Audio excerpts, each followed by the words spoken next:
KM रुग्णालयाला 100 वर्ष पूर्ण झालेली आहेत आणि या ठिकाणी मुख्यमंत्री फडणवीस पोहोचलेत। थेट जाऊयात।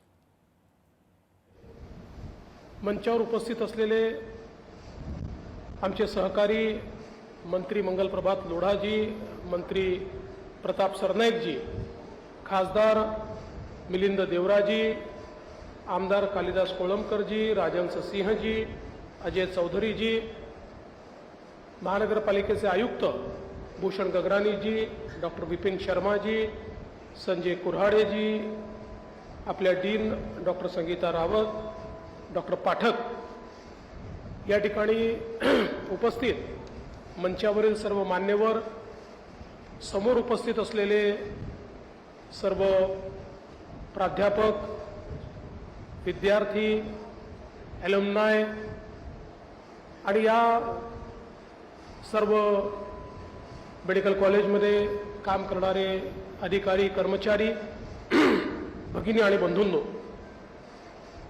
आज हा अतिशय महत्त्वाचा दिवस आहे की आपण मुंबईतील एक अतिशय ऐतिहासिक अशा या संस्थेच्या शताब्दी समारोहाची सुरुवात करतो। खरं म्हणजे सेठ गोवर्धनदास सुंदरदास वैद्यकीय महाविद्यालयाच्या उभारणीत doctor K N. Bahadurji, sir Firozshah Mehta आणि डॉक्टर जीवराज मेहता यांच्यासह अनेक तज्ज्ञांची मदत त्या काळामध्ये झाली। आणि मी ज्यावेळेस याचा इतिहास बघत होतो त्यावेळी माझ्या लक्षात आलं की हा थोडासा राष्ट्रवादाशी देखील जोडलेला आहे। कारण डॉक्टर के.एम. बहादूरजी लंडन विद्यापीठातून MD ची पदवी घेऊन ज्यावेळेस परत आले त्यावेळी ते ती पदवी मिळवणारे पहिले भारतीय होते।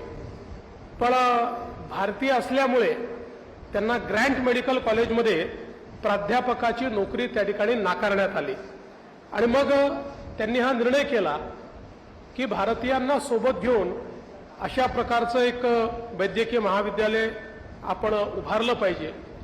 दुर्दैवाने हे वैद्यकीय महाविद्यालय उभारण्याच्या आधीच त्यांचा डॉक्टर के.एन. बहादूरजी यांचा मृत्यू झाला।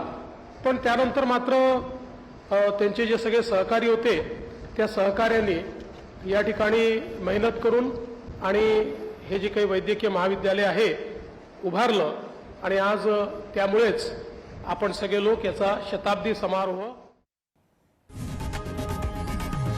लोकशाही मराठी ऐका, पहा, जागरूक रहा।